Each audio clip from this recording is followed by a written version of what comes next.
We're also following breaking news in the United States. Actor Alec Baldwin's involuntary manslaughter case has been dismissed. The judge dismissed the case based on misconduct of police and prosecutors over withholding evidence. Journalist Steve Futterman has been following the latest developments for us. Steve, walk us through. What did the judge say? Well, this was a very bizarre day, Sarah. This whole case began in October 2021 when Halyna Hutchins, the cinematographer, was killed, a gun being held by Alec Baldwin. The issue today was withholding of evidence by the prosecution. It's unclear how important this evidence might have been. It involves some live ammunition. It's always been a question, how did that live ammunition get onto the set? Well, the defense claimed the prosecution had information that might help answer that question. Again, unclear if this would have made a major break in the case for Alec Baldwin. But the fact is the prosecution is required to turn over evidence to the defense, whether it's big or small, and let the defense decide. And this was the issue today. The prosecutor even took the stand trying to save the case. It didn't work. The judge was very upset. Basically, the defense has repeatedly accused the prosecution of misconduct, of withholding evidence. Listen to what the judge said, Judge Summers said, as she announced the case had been dismissed. Further, the sanction of dismissal is warranted in this case. The state has repeatedly made representations to defense and to the court that they were compliant with all their discovery obligations. Despite their repeated representations, they have continued to fail to disclose critical evidence to the defendant. Brady and Harper are satisfied. Dismissal with prejudice is warranted.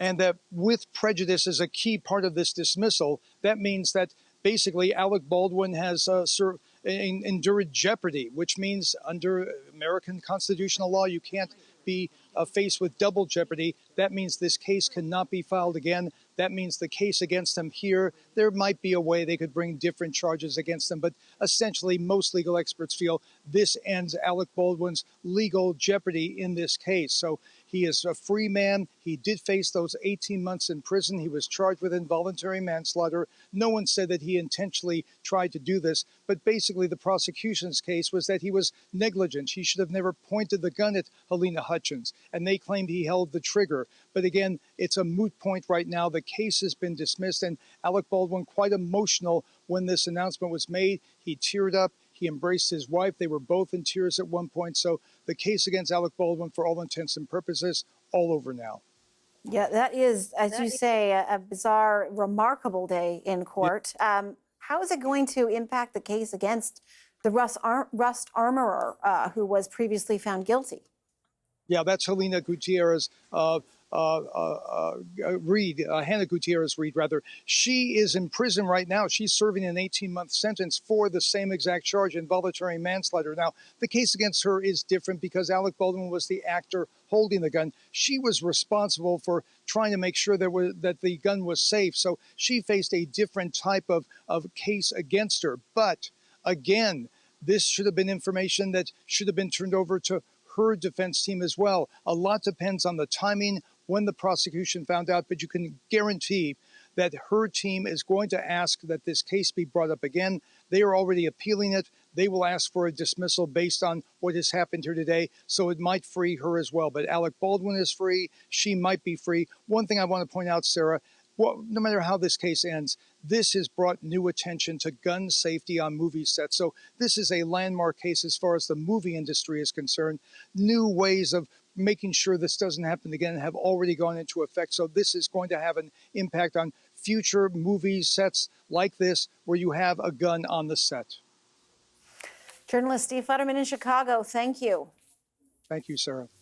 Okay, so for more on this, we're now joined by Nima Rahmani. He is president and co-founder of West Coast Trial Lawyers and a former federal prosecutor. We reached him in Los Angeles. Good to speak with you. Of course, Sarah. Thanks for having me. So, I mean, this is all very fresh, but you're familiar with what's happened here. The trial dismissed. What are your thoughts?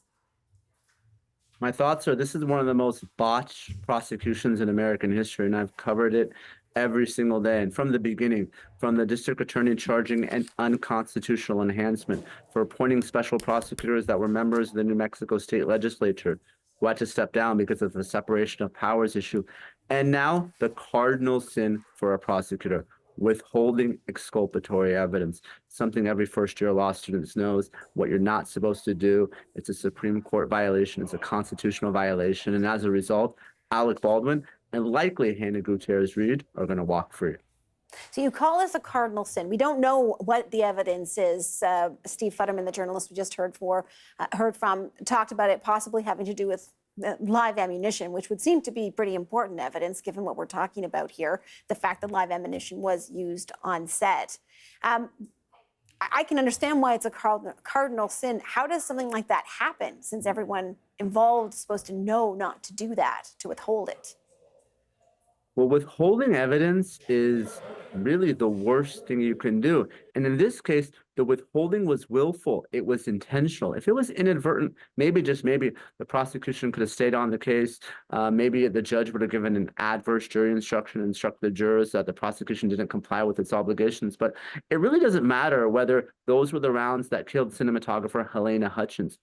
The point is, there was evidence that Seth Kenney, who was the prop supplier, may have supplied the rounds that killed Halyna Hutchins.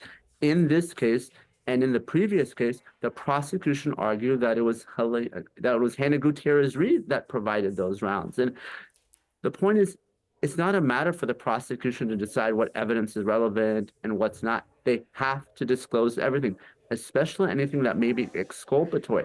And that failure to do so is a violation and a miscarriage of justice. So this is dismissed and with prejudice, which we understand means that that Alec Baldwin has endured jeopardy. And so that particular charge, he cannot be recharged with that. Could he face a different charge? Unlikely. Likely what the prosecution may decide to do is appeal this case, but they have so much egg on their face. One of the special prosecutors resigned rather than address the court because she knew that it was such a violation. The other took the stand and tried to defend her actions. But ultimately, I think we're going to see the end of this. This has just been one stinging defeat after another for the New Mexico District Attorney's Office. And I don't think anyone is going to touch this case, given how poorly it's been handled to date. And you think also that the armorer, the rust set armorer who has already been found guilty and is serving a sentence may now appeal based on this?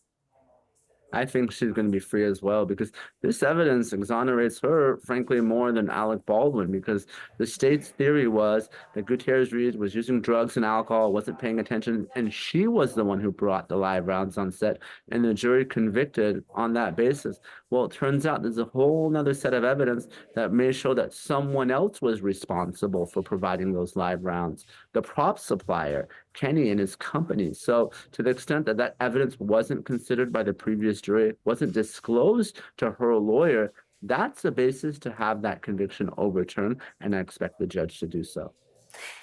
Yeah, and that sort of spells what you say could be the end here. I'm struck watching the pictures of Alec Baldwin as he's hearing the judge make this ruling, dismissing the case, and he's sobbing as he's hearing this read. Does he have recourse? Does the rust armorer have recourse? Given the fact that the prosecutor took the stand and to try and defend themselves, is there somewhere else this goes? It's unlikely. Prosecutors generally have immunity. And let's not forget, this doesn't mean that Halyna Gutierrez-Reed or Alec Baldwin, they're actually innocent. The rounds that killed Halyna Hutchins could have easily come from Gutierrez-Reed. The problem is this is a procedural error. This is a constitutional violation. You can't withhold evidence as a prosecutor. You're not there to win. And this is something I learned my first day as a prosecutor. And this is something we learned from Justice Blackstone, a famous British judge hundreds of years ago. And he said, it's better that 10 guilty men go free than one innocent person suffer. As a prosecutor, you're held to a higher standard. You have to disclose everything. Let the chips fall where they may. And the fact that the prosecution in this case willfully, not just inadvertently, willfully withheld potential exculpatory evidence, that's why this case is being dismissed. And that's why I think this is the end of any criminal prosecution of Alec Baldwin or Halyna Gutierrez-Reed. Nima Rahmani, president and co-founder of West Coast Trial Lawyers, former federal prosecutor in Los Angeles. Really appreciate talking to you tonight. Thank you. Of course. Thank you.